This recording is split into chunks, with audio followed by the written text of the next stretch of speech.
सावधान, प्रारंभ करते हैं।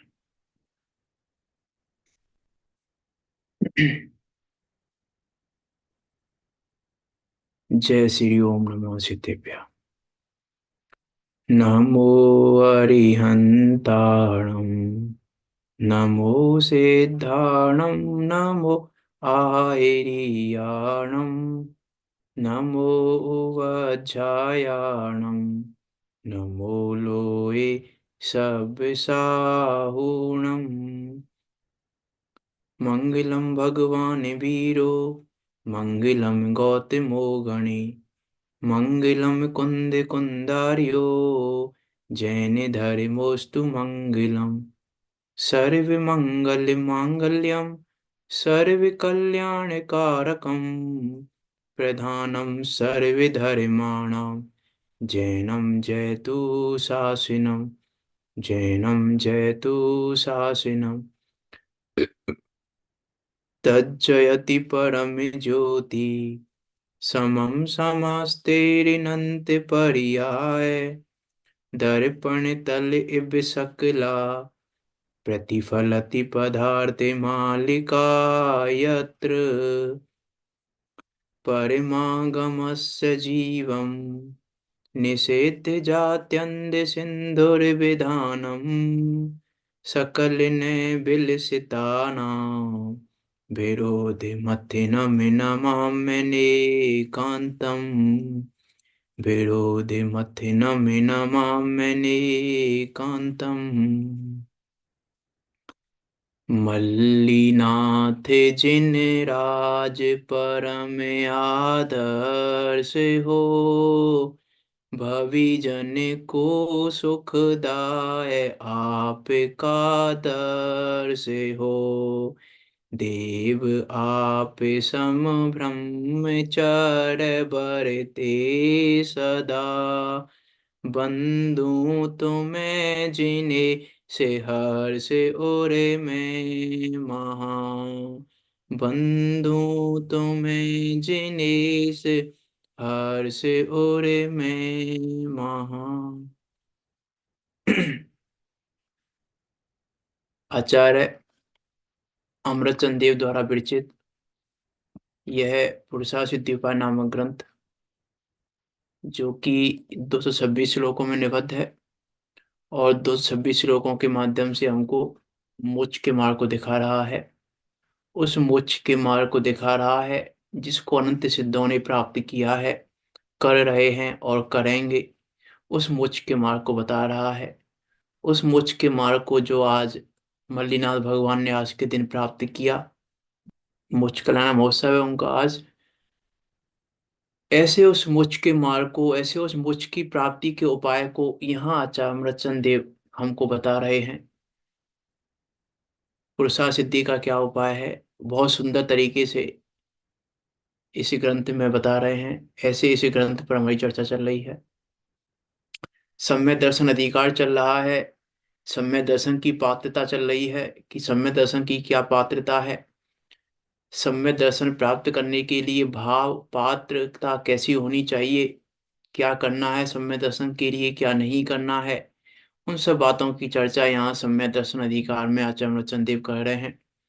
उसके अंतर्गत हमारी चर्चा चल रही है सम्यक दर्शन के 8 अंगों की।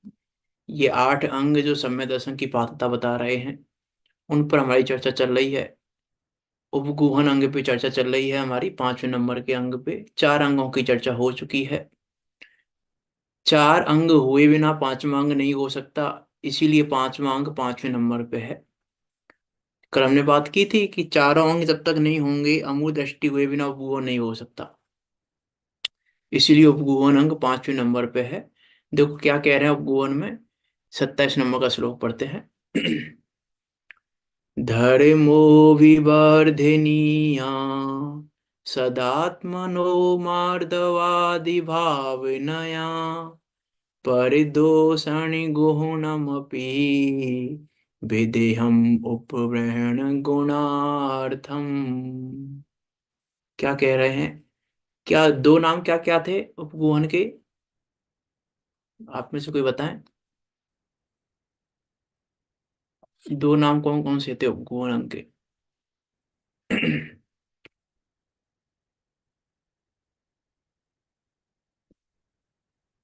आप में से कोई साधन भी बताएं। उपगुहन और अब्रहण। उपगूहन और उपब्रहण, अप नहीं, उप है वो भी। उपगूहन और उपब्रहण। ठीक है, नाम तो ठीक है, उपगूहन और उपब्रहण। दोनों में उपशब्द है। उपशब्द तो दोनों में है। गूहन है और उधर ब्रहण है। अर्थात इधर छिपाना उधर बढ़ाना, उप दोनों में है। तो उपगूहन का अर्थ था दोषों को छिपाना। तो दोषों को ये मीट कर लें अब, दोषों को छिपाना।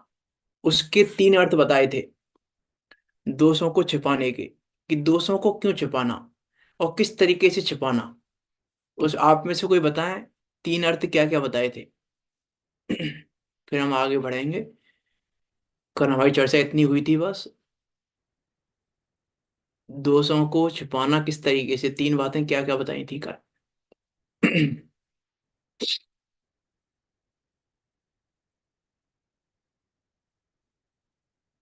आप में से कोई साधन भी बताएं, तीन बातें क्या बताई थी कल।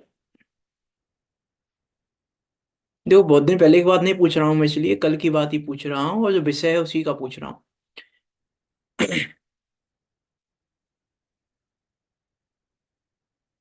मतलब आपका मौन बता रहा है कि आपको पता नहीं। देखो, उपगूहन का अर्थ है दोषों को छिपाना। तो कल हमने तीन बातें बताई थी। एक तो दोष दिखाई ही ना दे।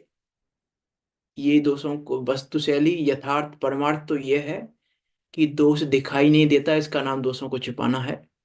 दूसरा, दोषों को छिपाना, क्योंकि दोषों को उजागर करने से धर्म की निंदा होती है, धर्मियों की निंदा होती है, इसलिए दोषों को छिपाना। और तीसरा बताया था कि यदि दोषों को सबके सामने उजागर करोगे तो उसका वो दोष दूर नहीं होगा, इसलिए दोषों को छिपाना। तो ये तीन अर्थ कल बताए थे हमने, कि दोषों को क्यों छिपाना, किस प्रकार से छिपाना, दोषों को छिपाने का क्या अर्थ है। देखो वास्तव में तो दोष देखना ही मूर्ता है। दोष देखना ही मूर्ता है, और जब वो अमूर्त दृष्टि हो गया अर्थात उसको दोष दिखाई नहीं दे रहा है, तो उपगुण की जरूरत ही नहीं है, उपगुण अपने आप हो गया। इसी अमूर्त दृष्टि के बाद उपगुण है। क्योंकि दोष दिखाई नहीं दे रहा है, दो दिखाई दे रहा है, इसका अर्थ है कि मूर्ता है। इसका अर्थ है कि वो मूर्त दृष्टि है, अमूर्त दृष्टि नहीं है। इसलिए अमूर्त दृष्टि के बाद उपगुहन है, क्योंकि उसके बिना उपगुहन हो नहीं पाएगा, उसके बिना दोषों को छिपा नहीं पाएंगे। हमको आपको लगता है कि भैया हमने जिनवाणी पढ़ी, जिनवाणी में से हमने पढ़ा भी कि दोषों को छिपाना चाहिए, लेकिन फिर भी हम दोषों को नहीं छिपा पा रहे। ये लगता है नहीं लगता है हमको कि भैया हमने पढ़ा है सुना है हमने कि दोषों को छिपाना चाहिए, उपगुहन अंग ये कहता है, लेकिन हम फिर भी दोषों को छिपा नहीं पाते।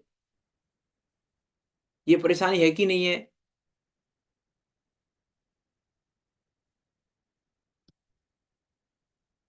आप जवाब दिया करें साथ में तो।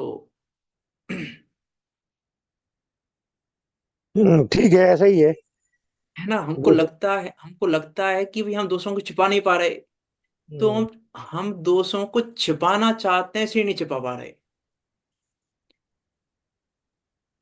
क्या कहना चाह रहा हूं मैं, हम दोषों दूसरों के दोषों को छिपाना चाहते हैं, इसीलिए इससे हम दूसरों के दोषों को छिपा नहीं पा रहे।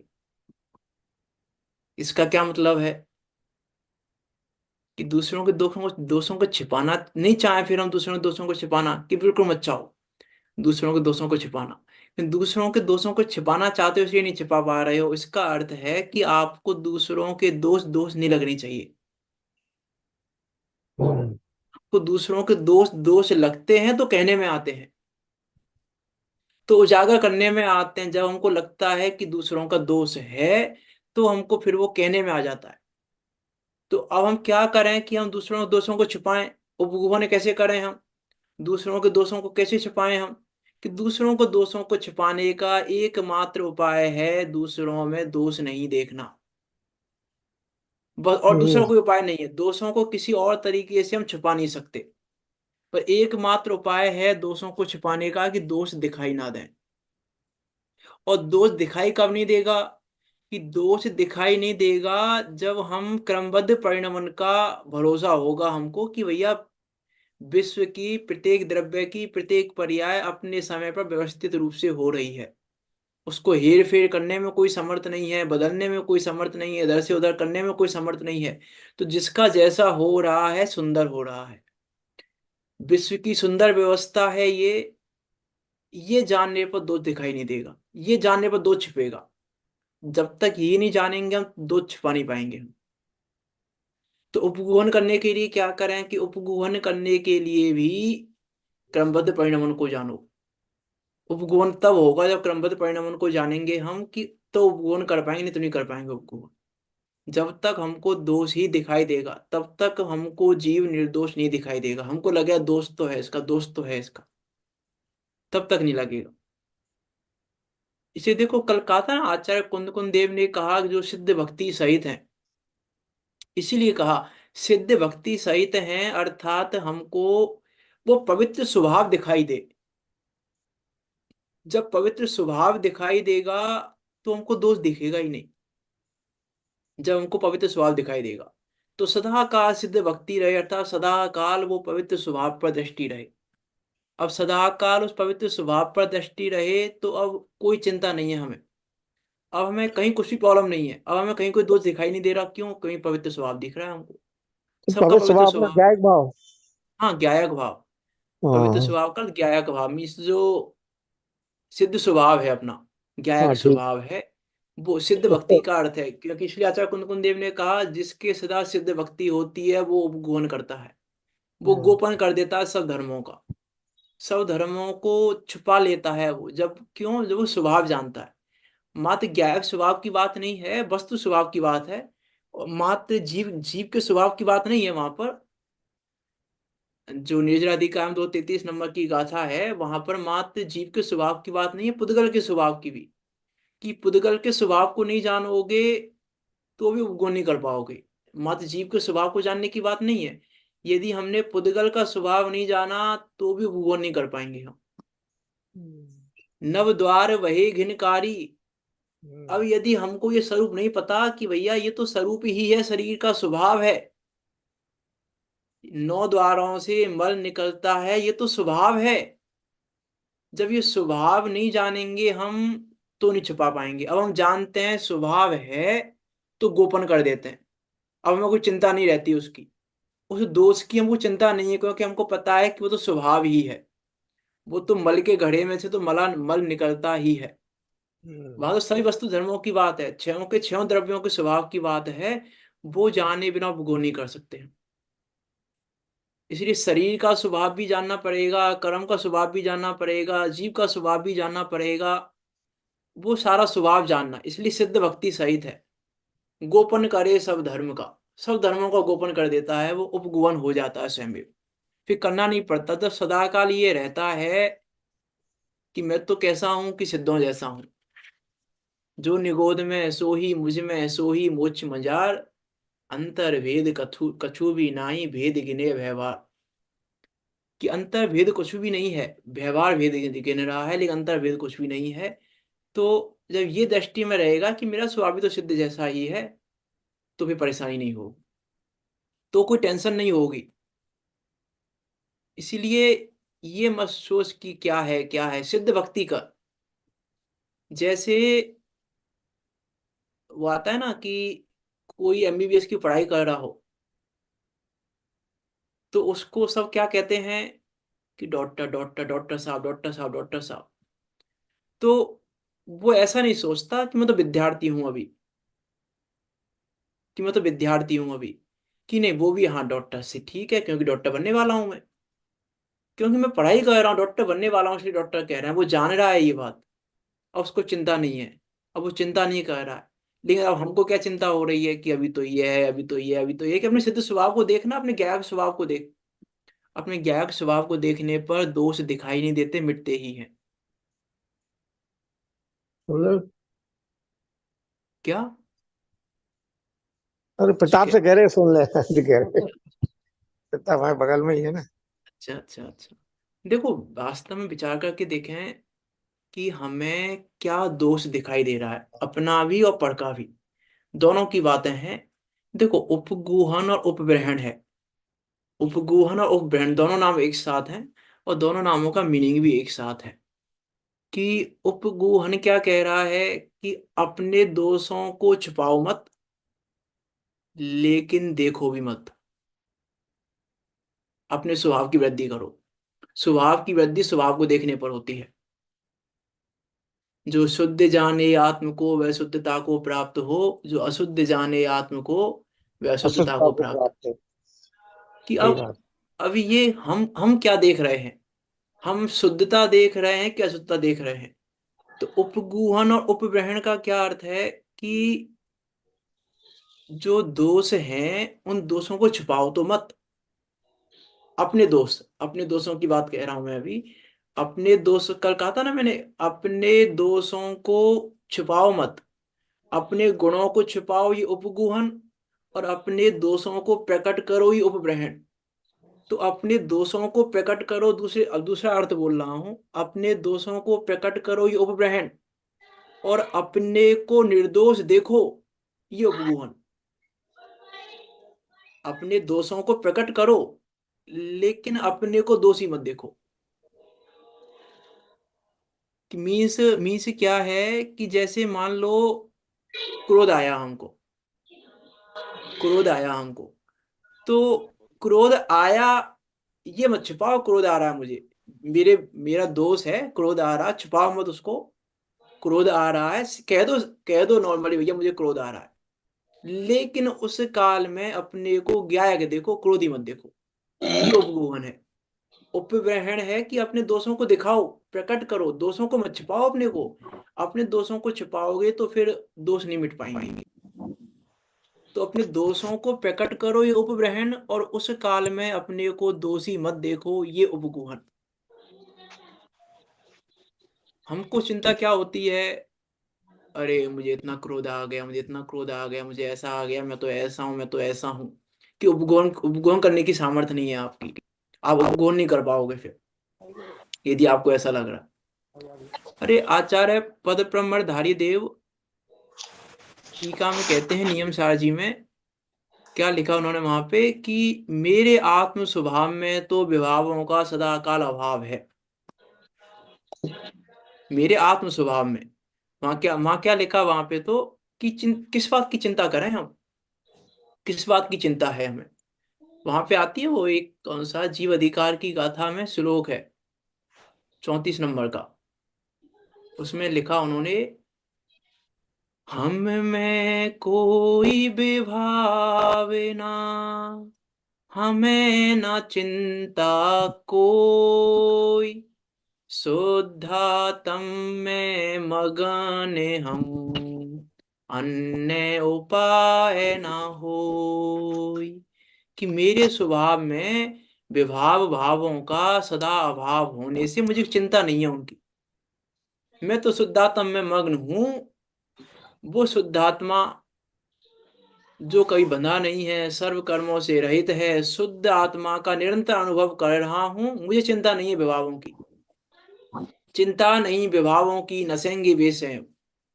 क्योंकि अन्य किसी प्रकार से मुक्ति की प्राप्ति नहीं होती। मुक्ति की प्राप्ति एक शुद्धात्मा के अनुभव से होती है। इसीलिए वहां लिखा आचार्य पद ब्रह्मधारी देव ने कि अब चिंता किस बात की है। अब हमको क्या है, चिंता हो रही है, इसका अर्थ है कि हम उपगोन नहीं कर सकते। यदि हमको चिंता हो रही है, मीन्स ये लड़ाई है मोह की और ज्ञान की। अब मोह और ज्ञान की लड़ाई में हम मोह को जिता रहे हैं या ज्ञान को जिता रहे हैं, इससे पता चलता है कि हम उपगोहन कर रहे हैं कि नहीं कर रहे हैं। यदि मोह जीत रहा है तो हम उपगोहन से दूर हैं, और ज्ञान जीत रहा है तो हम उपगोहन के पास में है। अब हम जिता किसको रहे हैं, मोह को जिता रहे हैं कि ज्ञान को जिता रहे हैं? वो निर्णय हमें करना पड़ेगा कि हम किसको जिता रहे हैं। मोह को जिताना उपगोहन से दूर होना है, और ज्ञान को जिताना वो उपगोहन के पास आना है। वो सम्य दर्शन के पास में आना है, ज्ञान को जिताना, सम्य दर्शन की पात्रता जगाना है। अब हम क्या कह रहे हैं, वो विचार करके देखें हम।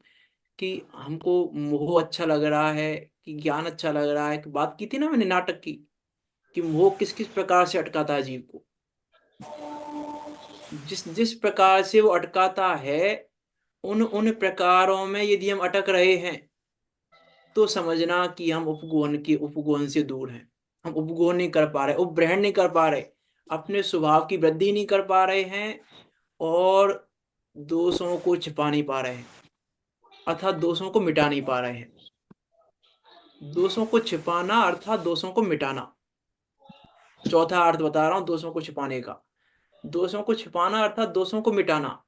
और दोष मिटाना कब मिटेगा? दोष की जब वृद्धि होगी स्वभाव की। जब स्वभाव की वृद्धि होगी तो दोष मिटेगा। तो स्वभाव की वृद्धि करना ही उपग्रहण, और स्वभाव की वृद्धि होने पर दोष मिट जाते हैं, ये उपगुहन। इसीलिए उपग्रहण और उपगुहन साथ साथ हैं। इसलिए एक एक ही अंक के दोनों नाम दिए हैं, कि दोनों एक साथ हो रहे हैं, स्वभाव की वृद्धि और दोषों का अभाव, दोषों का घटना। जितनी जितनी स्वभाव की वृद्धि हो रही है, उतने उतने विभाव घट रहे हैं, उतने उतने दोष घट रहे हैं। तो उन दोषों का घटना वो उपगुहन, और उस काल में स्वभाव की वृद्धि होने का नाम उपग्रहण। अब ये कब होगा? जब ज्ञान जीतेगा और मोह हारेगा। मोह जीतेगा तो फिर क्या होगा? स्वभाव की वृद्धि नहीं होगी, वो घटेगा, उल्टा हो जाएगा। जो उपग्रहण होना था वो उपगुहन हो जाएगा, उपगुहन उपग्रहण हो जाएगा, तो विपरीत हो जाएगा। ठीक है, तो इसलिए इसलिए यहाँ कह रहे हैं कि उपग्रहण उपगुहन दोनों का अर्थ समझना साथ में, कि उपगुहन का क्या अर्थ है और उपग्रहण का क्या अर्थ है। चिंता नहीं करना। देखो, कोई ऐसा कहे कि भैया राग तो है, हमें चिंता कैसे नहीं कर रहे हम। कह रहे लेकिन राग के अभाव की दवा मिल गई ना, तो चिंता मत कर। जैसे कोई मरीज है, बहुत बीमार है, और उसको डॉक्टर भी नहीं मिल रहा है, और डॉक्टर मिल भी गया तो रोग का पता नहीं चल रहा है, कौन सा रोग है, क्या रोग है। डॉक्टर भी टेस्टिंग करने में लगा हुआ, लेकिन नहीं पता चल रहा है। तो चिंतित है, बेचारे को चिंता है कि भैया डॉक्टर भी नहीं मिल रहे थे पहले, अब डॉक्टर मिल गए तो रोग का पता नहीं चल रहा है।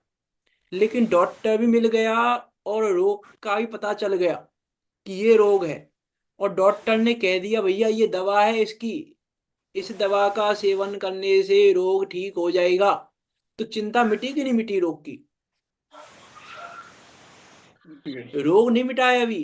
रोग तो दवा का सेवन करने पर मिटेगा।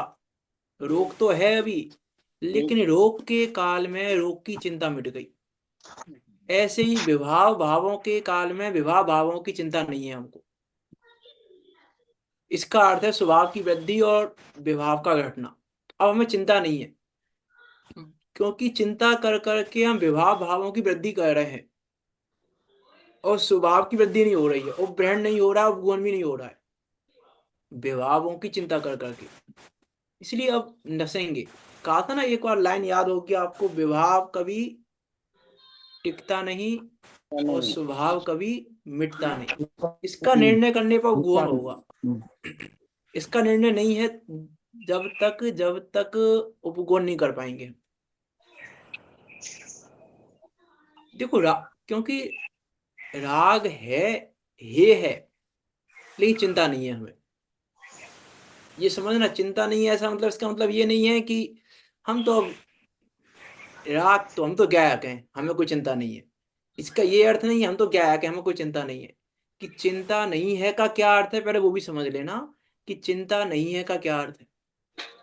कि कोई करोड़पति अरबपति हो, अरबपति हो, और उस अरबपति को 1-2 लाख का घाटा हो जाए, तो उसको ये तो लगता है घाटा क्यों हुआ है, घाटा नहीं होना चाहिए, ये तो लगता है वो घाटा, लेकिन चिंता नहीं है। अरबपति हूं मैं, 1-2 लाख का घाटा हो गया, कोई चिंता नहीं है मुझे, ये तो लगता है, लेकिन चिंता नहीं रहती। वैसे ही हमको रागादि दोषों में चिंता हो रही है कि क्या हो रहा है, उसके आधार से पता चलेगा कि हम दोषों को मिटाने की सामर्थ्य और स्वभाव की वृद्धि की सामर्थ्य है कि नहीं है मुझमें। मैं औदैहिक भाव के काल में क्या कर रहा हूँ, ये दोष है मेरा। हमारा दोष क्या है? औदैहिक भाव।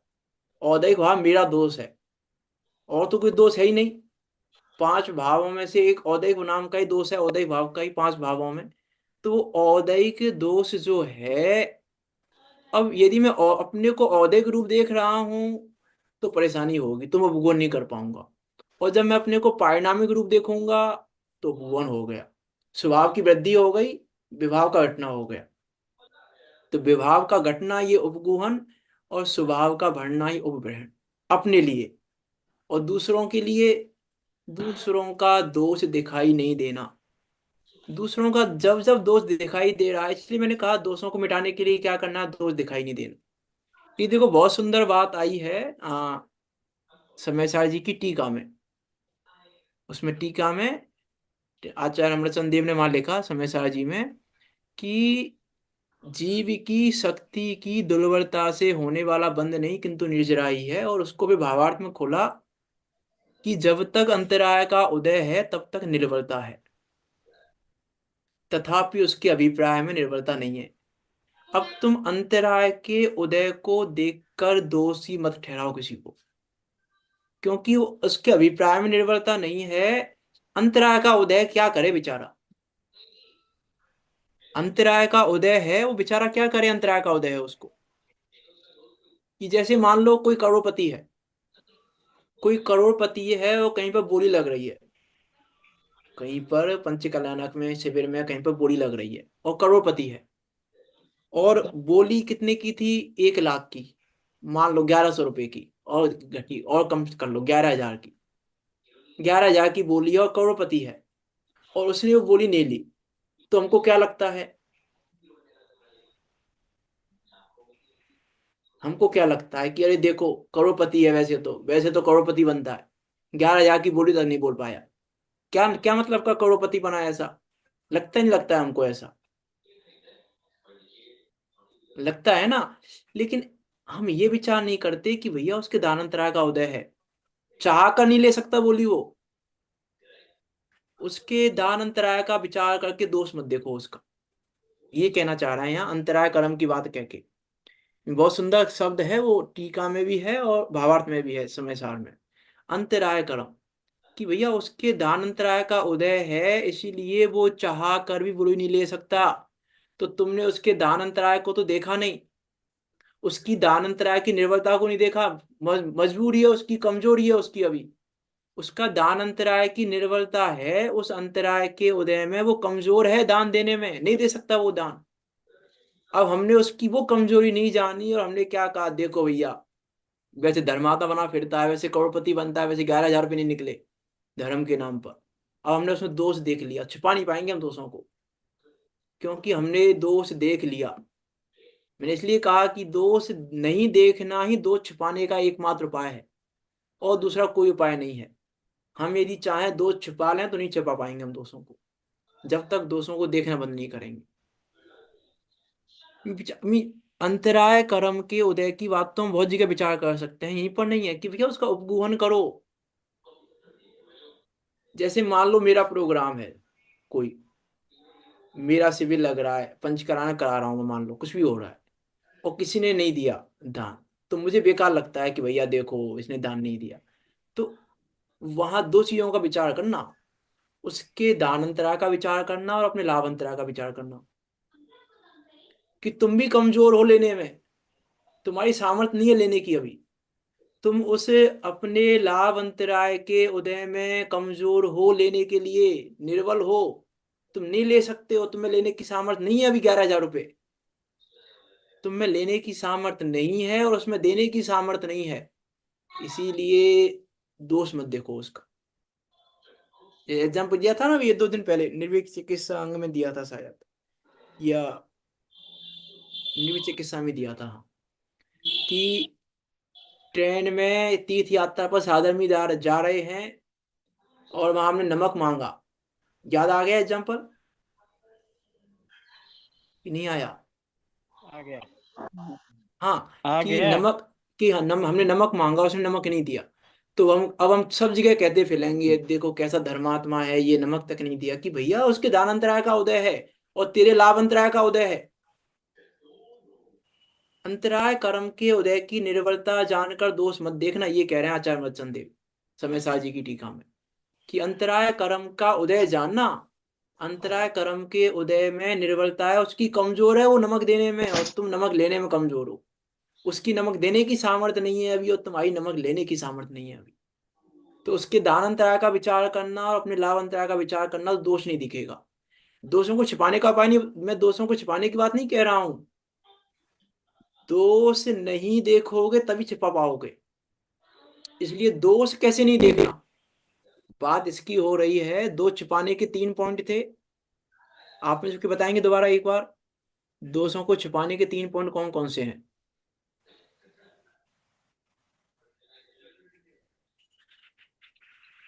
अभी बताया है आज ही क्लास में, आज तो अब तो बता दो आप। कल भी बताया था, आज भी बताया है। स्वभाव की वृद्धि होना उपगुण, और दोषों का घटना दो, उपगुण। दोषों को छिपाने के क्या अर्थ हैं? तीन। दोषों को छिपाने के तीन अर्थ बताए थे, कल भी बताए थे, आज भी बताए हैं। कल भी बताए थे। दोषों को छिपाने का क्या अर्थ है? तीन अर्थ। उपगुण का बढ़ना, दोस्तों को नहीं देखना। एक और दूसरा।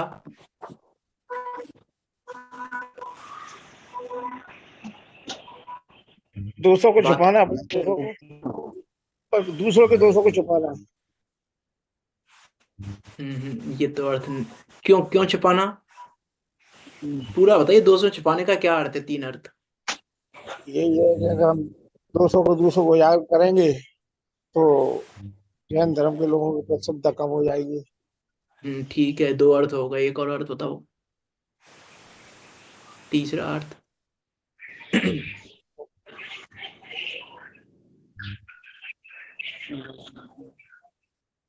इतना तो ध्यान रखो, क्लास में आज भी बताया, कल भी बताया मैंने, और आज भी बताया था स्टार्टिंग में। अपने पूछा था सुनी मैंने नहीं। आपसे, आप लोगों ने नहीं बताया, फिर मैंने बताया था आज भी। देखो, तीन मैं बता देता हूँ जल्दी जल्दी एक बार दोबारा से। दोषों को नहीं देखना। दोष यदि तुम नहीं छुपाओगे तो धर्म की और धर्मी की निंदा होगी। उस व्यक्ति का कुछ नहीं जाएगा, धर्म की निंदा हो जाएगी, उस पद की निंदा हो जाएगी। इसलिए दोष, ये तो दोषों को देखना नहीं। दोषों को छुपाने का तीसरा अर्थ, कि ये दोषों को उजागर करोगे तो उसका दोष सुधरेगा नहीं। ये सबके सामने तुमने दोषों को उजागर किया, तो उसका दोष सुधरेगा नहीं, वो और बिगड़ेगा। तो तुम सुधार नहीं रहे हो, बिगाड़ रहे हो। तो ये तीन अर्थ बताए थे, उनमें से पहले अर्थ की बात कर रहा हूं मैं अभी।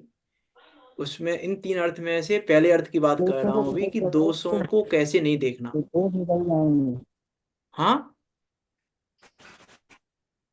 अपने दोषों को प्रकट कर लेंगे तो दोष निकल जाएंगे, तो अपने दोषों को छिपाएंगे तो दोष निकलेंगे नहीं। है नहीं, वो भी है, वो भी बात है। और आज तो मैंने एक और अर्थ बताया था अभी, दोषों को छिपाने का चौथा अर्थ और बताया था मैंने आज। क्या बताया था चौथा अर्थ? तीन तो कल बताए थे ये, और आज भी बताए थे। चौथा और बताया था मैंने, बोला भी था चौथा अर्थ बता रहा हूँ। चौथा अर्थ क्या बताया दोषों को छिपाने का?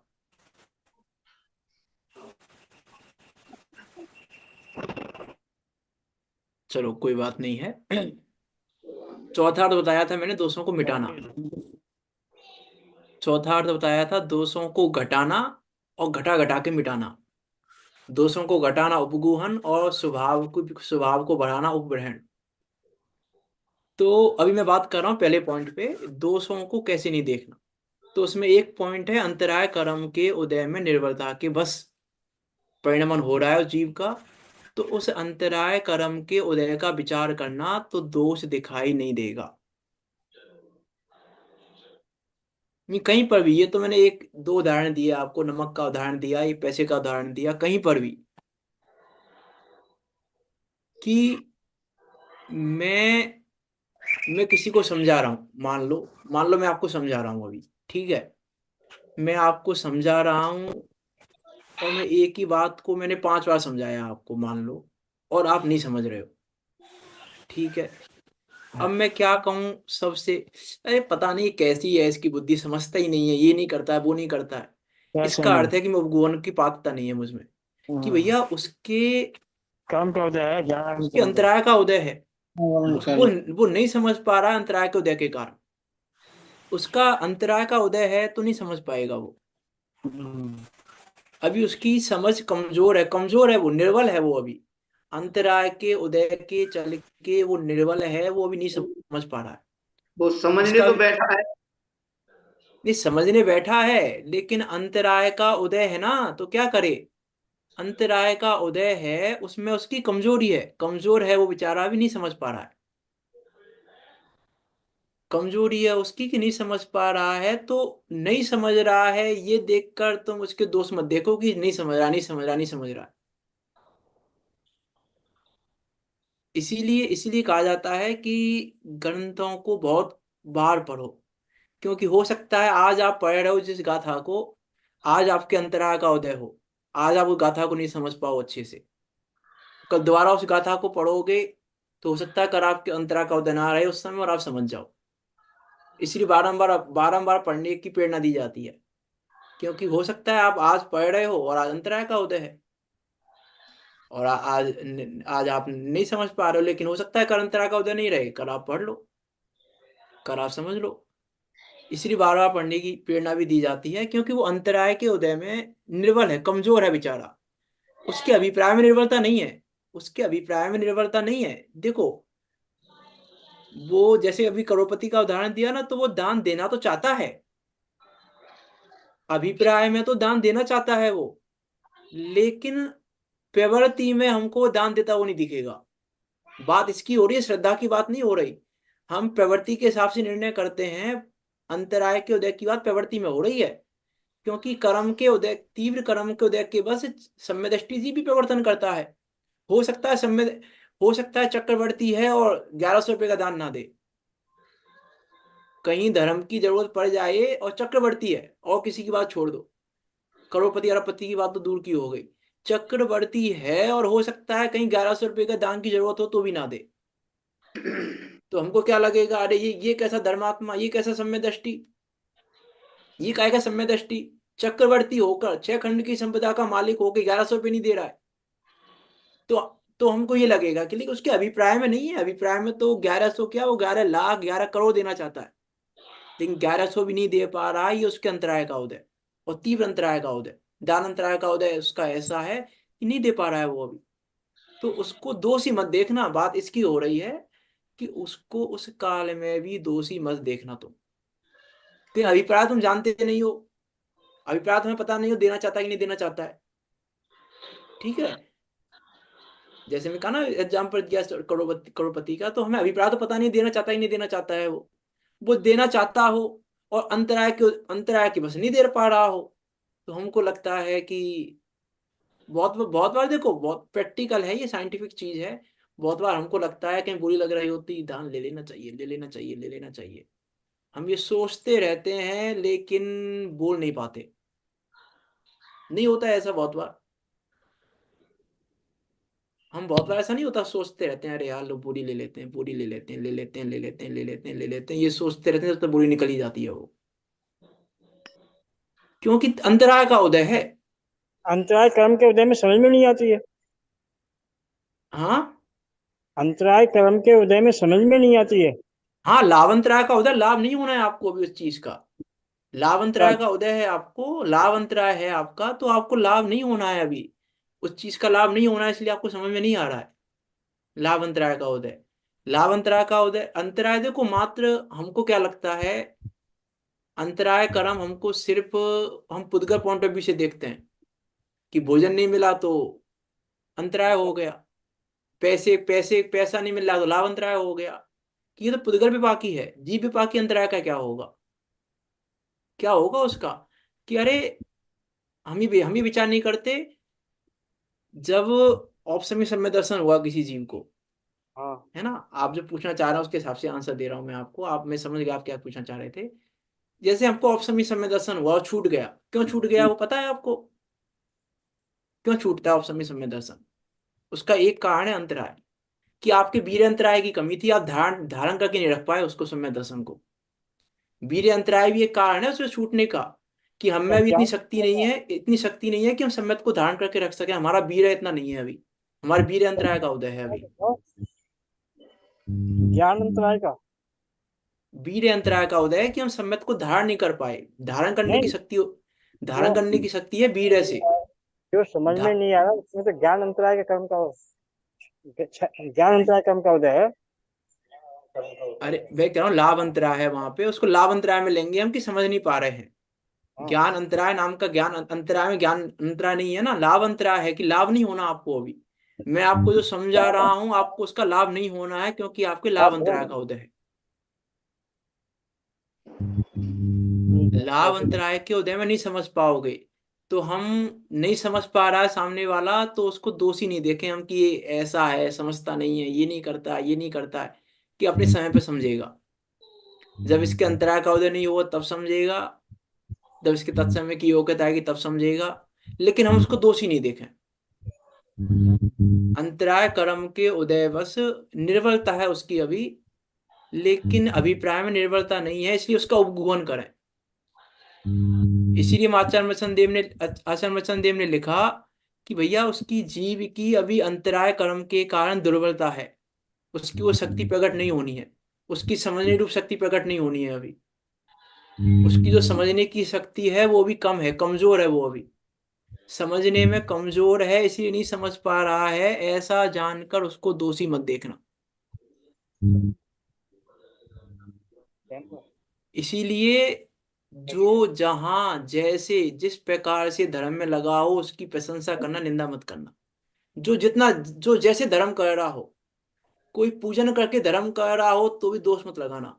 ये पूजन पूजन करते रहते हैं, स्वाध्याय नहीं करते हैं, दोष मत लगाओ उस पे। उसकी अभी निर्भरता है, कमजोर है, वो अभी नहीं कर पा रहा है, उसकी इतनी समझ है उसकी अभी।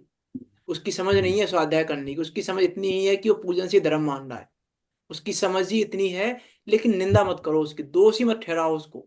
उसको ऐसा मत कहो, उसके बारे में भला बुरा बोलने मत लग जाओ।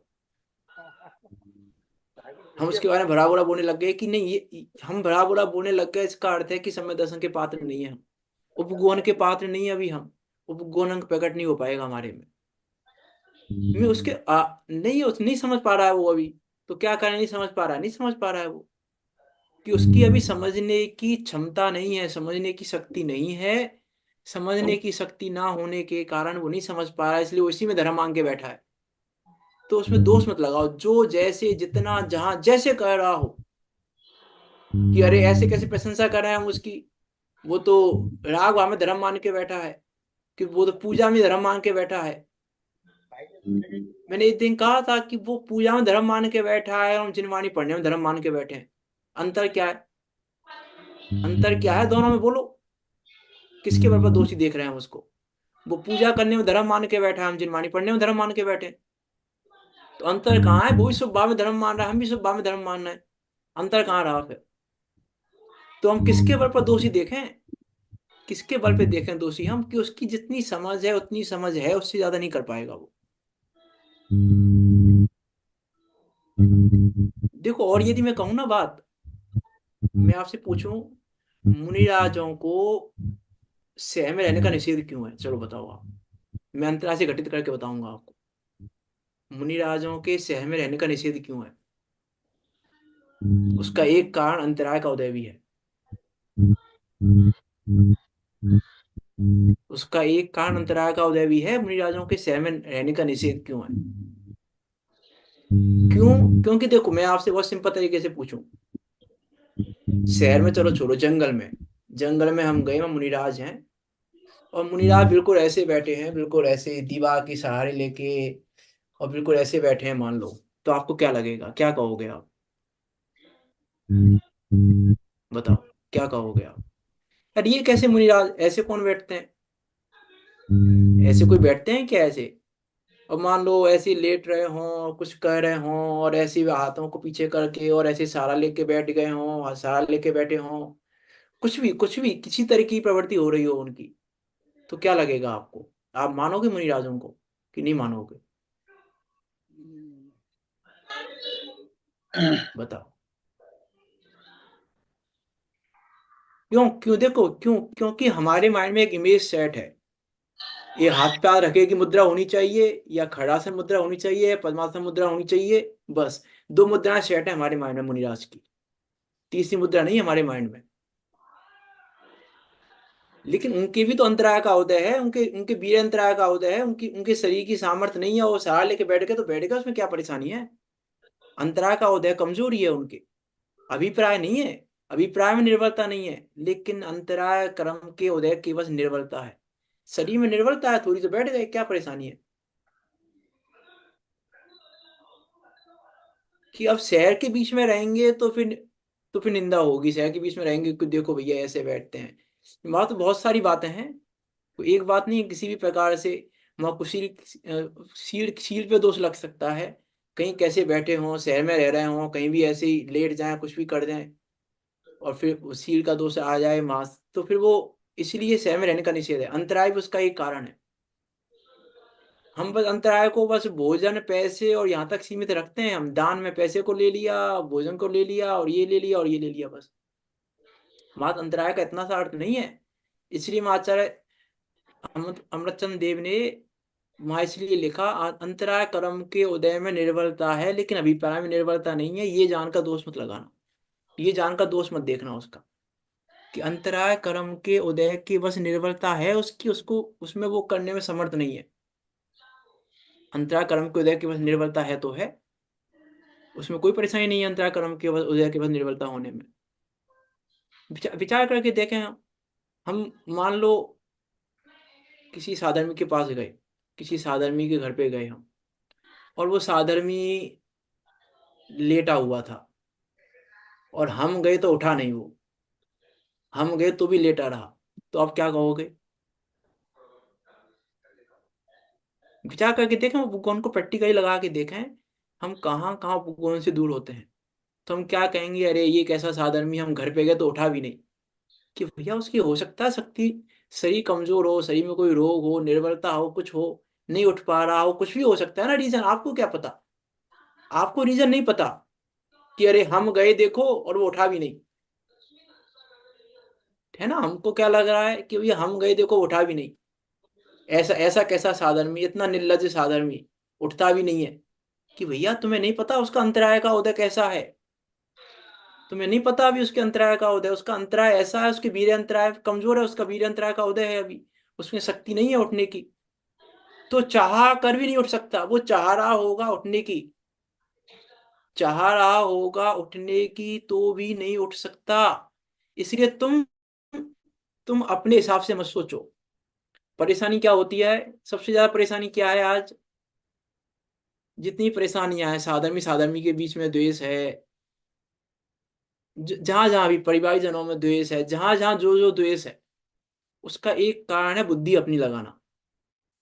अपनी बुद्धि लगाओ, लेकिन बुद्धि को तत्व निर्णय में लगाओ, बुद्धि को सर्वज्ञ के अनुसार लगाओ, अपने अनुसार मत लगाओ बुद्धि को। हमको हमको क्या लगते हो वो उठे भी नहीं? अरे वो नहीं उठे तो ये विचार तो करो, हो सकता है अंतराय का उदय हो उनका। ये क्यों नहीं सोचा आपने? ये नहीं सोचा, इसका अर्थ है कि आप पात्र नहीं हो अभी सम्यक दर्शन की, उपगोम के पात्र नहीं हो आप अभी, उपगोम नहीं कर पाओगे। इतना इतना विचार करना पड़ेगा हमें, उपगोहन में दोष छिपाना कैसे, दोषों को कैसे नहीं देखें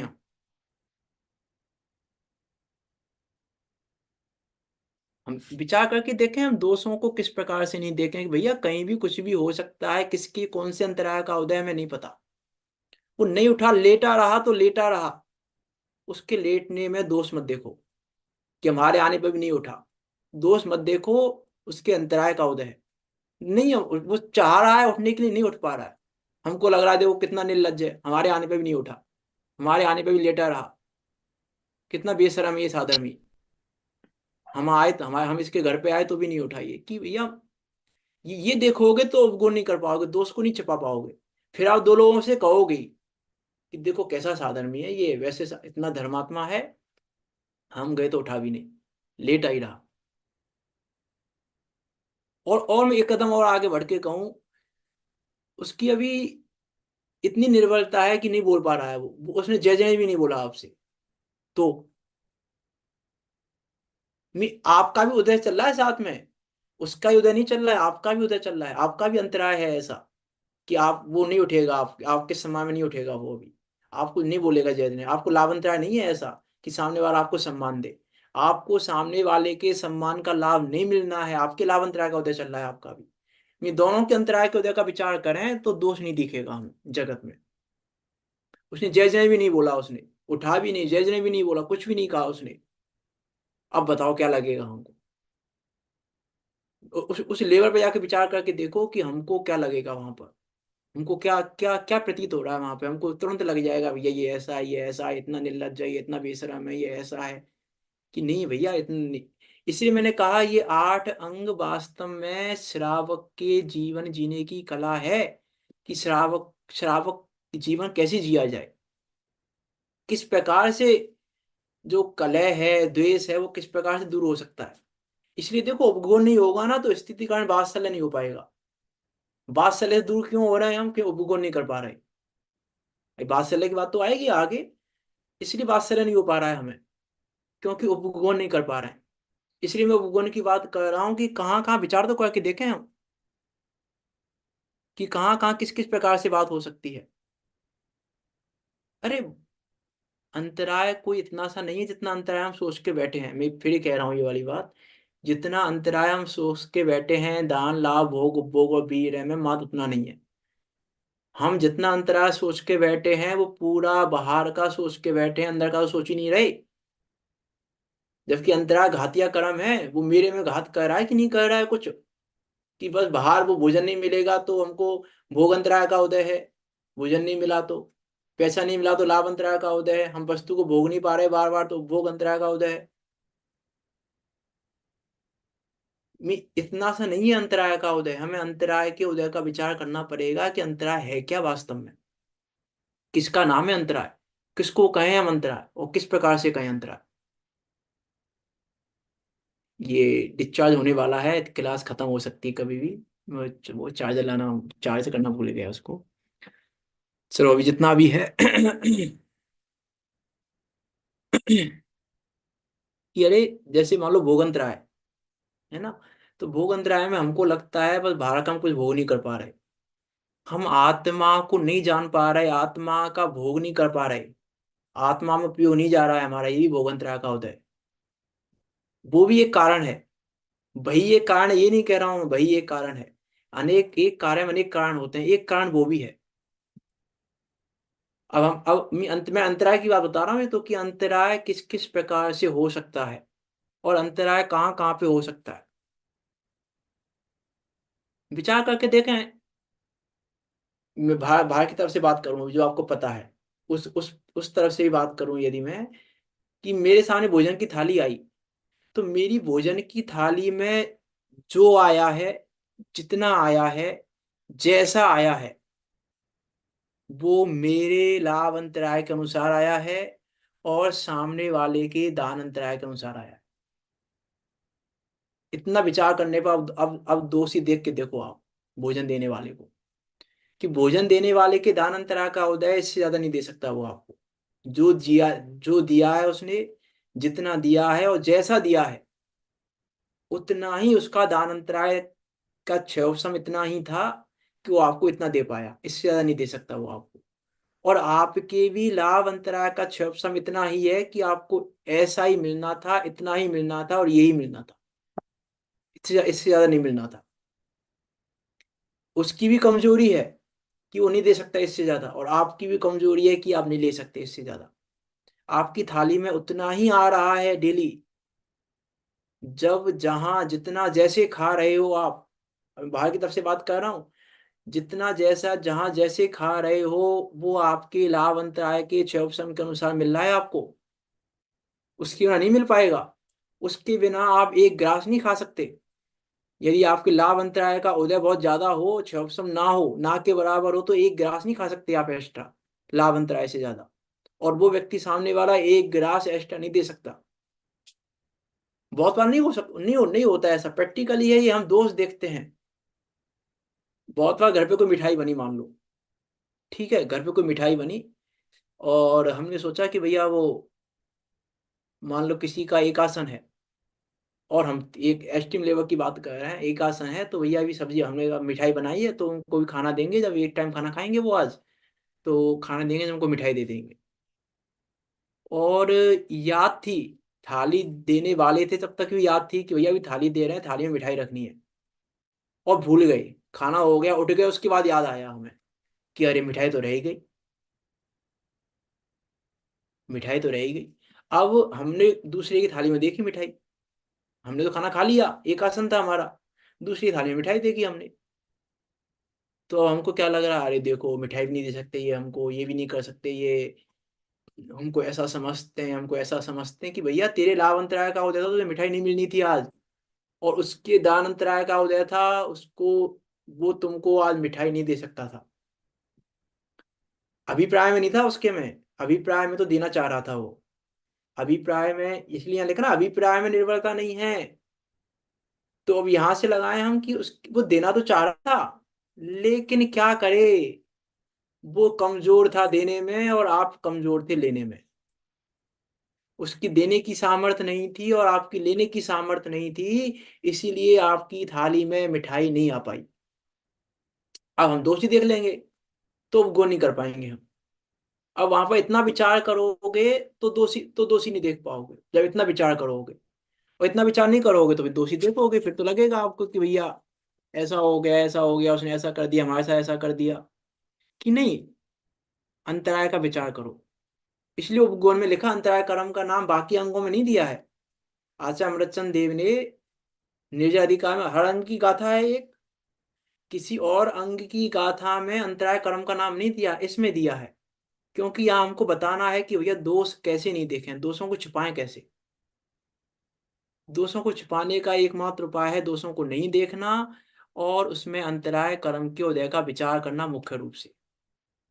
बाहर में मूल कारण अंतराय कर्म के उदय का विचार नहीं करना, मूल कारण तो क्या है, सहज परिणमन होना है, ऐसा ही होना था, होने योग्य होता है, भवितव्य ही ऐसा था।